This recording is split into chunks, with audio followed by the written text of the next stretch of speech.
My name is Tuesday Thomas. If Phyllis Diller and Joan Rivers had a bastard love child, this would be what it is. My story started when I was married, living in LA, and it was a really bad marriage. And at the end, I was kind of left with nothing. I wanted to feel better about myself because I just did not feel good about anything. I wanted to look better and to go out to find somebody to walk through life together, kindred spirit. I found out about this doctor through a friend who said they had good results from him. And so I saved up some money and went down to Mexico to have kind of a facelift. Immediately afterwards, I wasn't getting any feeling in my lip. I'm always having people say I mumble, but I just am slurring my words because of all the damage that's done in there. I can't smile properly. I can't move my mouth properly. I just wanted to look a little better, and I look a lot worse. I just felt like a monster hearing people talk and comments and stuff, and people would do a double take like they knew something was wrong with me. So I wasn't getting out of the house. I just wanted to withdraw from life. We're gonna go right over here, okay? Come on. My therapist and my medical doctor both told me to get a service dog. Go ahead. Oh boy. Getting Sammy helped me get out of the house because I knew I had to walk him. I was able to eventually go into a store and do the things that I needed to do every day. Peekaboo. You just let me do anything to you. You're so funny. Just knowing that there's somebody else that's counting on you makes some of these little things that cause your anxiety, puts them in perspective. Did you hear about the dog that walked into the bar limping? And he said, "I'm looking for the man who shot my paw." You never laugh at my stuff. I mean, before all this started happening, I was the one that everybody called to have a good time. I'm the jokester. I'm the funny one, always laughing and smiling. And inside, I'm the same. I want to come out. I want to make people laugh. Maybe 2 years ago, I decided I can't just wallow. A friend of mine said, "Well, why don't you start doing comedy? You're always funny." So I actually started doing open mics. I failed the safety test at work. They asked me in case of fire, what steps would you take? And I said, really big ones. It's kind of like a therapy thing. At first, it's very scary because you're sharing yourself and you're worried about being judged, but then you get to the point, you just do it. Whatever they think, they think. And then the guy who comes up and is like, "Oh, can you spare a cigarette?" I'm like, "No, I need every single one of them. You, of all people, should know how addiction works."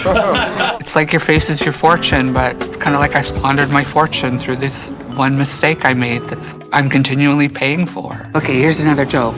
What did the Dalmatian say after he had a full meal? That hit the spots. You ready for this? You're not gonna believe me. If I got married again, I wouldn't mind having a little girl.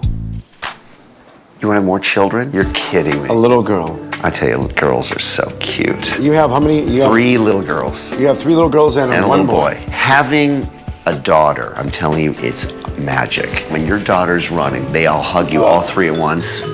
You just like See, my boys don't do that. Right. Hi, Dad. But you know what's going to happen? You're going to get married. You're going to get pregnant. You're going to have another boy. Hi, how are you? Good, how are you? I'm Tuesday Thomas. I'm here for my appointment. This is Sam. Hey, Sam. Hi. He's cute. I do have anxiety towards this, of course. I want to hear that something can be done, and I'm nervous that something can't be done. So Sammy's going to help me through this consultation no matter what happens. This is Sammy. She's my little anxiety dog. Oh, can I come over and see Sammy? Yeah, she loves everybody. Oh, I love dogs. This is some kind of cocker poodle mix thing? A Shih Tzu poodle. A Shih Tzu poodle. Yeah, a shadoodle, I guess. I'm not sure what to call it. Shadoodle. I love small, little, furry, cute animals. Maybe that's why I hang out with Paul. Well, you got the service dog because you have some anxiety, you said. Yeah. So it's based on the emotional component? Yeah. So this dog mellows you out completely? Completely. Really? Go anywhere with me. It's so I don't have to take a lot of medications. Having anxiety makes me scared of taking medications. Is the anxiety related to the surgical procedures? Yeah, after really? everything I went through and was too scared. Tell us about that. I was married and it didn't turn out good at all, I'm sure, as you know. Sorry. right. You can relate. Alrighty. He's famous for his failed marriage. What a thing to be famous Among for. other things, not just that. But what am I famous for? Come on, Terry. Plenty of other things. Famous plastic surgeon, fantastic lover, future husband of Katy Perry. There you go, buddy. So I wanted to treat myself. So I went down to try to get refreshed in a facelift. You went down to? I went down to Tijuana. Weren't you afraid to go to Tijuana for No, plastic because I surgery? had known people who've gone down there. The problems with having surgery outside of the United States, even with a reasonable referral, is that you don't know what standards they have to adhere to. So it's a bit of a gamble every time you go down there. The minute it was done, I knew something was wrong. I just had these huge cheeks. The swelling never really went down. And without me knowing, he injected silicone in there as well. Without me knowing, he injected silicone in there as well.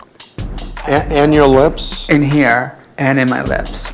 So he put liquid silicone, a cheek implant, and did a cheek lift. How much you pay for this? I think it was like 3. $3,000 for all that? And then what happened? I talked to a couple other doctors who wouldn't touch me because they didn't know what he had done. Right. That's the thing with botched patients. Very few doctors want to take on the risks and complications that go along with helping these patients. I didn't feel I had any choice but to go back down and try to get the person who did this to take it out. So what did he do? He used scraper and a liposuction thing to get the silicone out. That's when I developed no feeling in this area. I couldn't, doing that.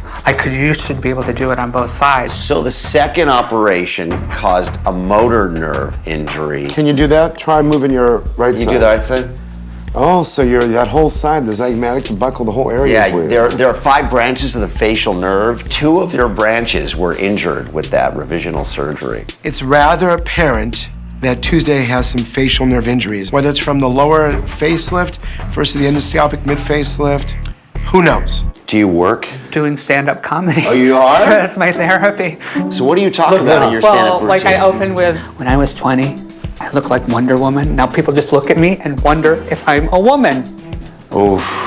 Her lips don't work normally. Her cheeks are overinflated and they're actually fallen and they're full of some type of filler. I just hope there's something I can do to help her. You do have some swelling. It's called chronic malar edema, and that's on the right side here more than the left.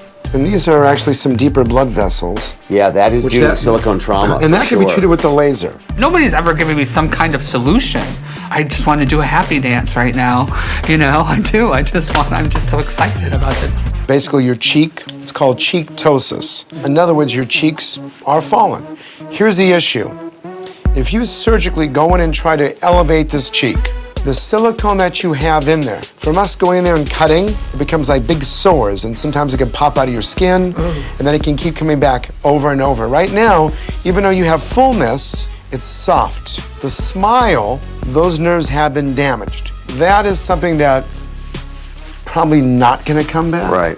We don't recommend any surgery for Tuesday. However, she can do some non-surgical treatments, such as laser to help with the blood vessels, and possibly some ultrasound may help with some of the swelling in her cheeks. This is much better news than the last time I went to the Right? doctor. The last time I went to the doctor, he told me I had to stop masturbating. And I asked him why. He said, because I'm trying to examine you. But there's one thing I want to tell you. You have a wonderful spirit.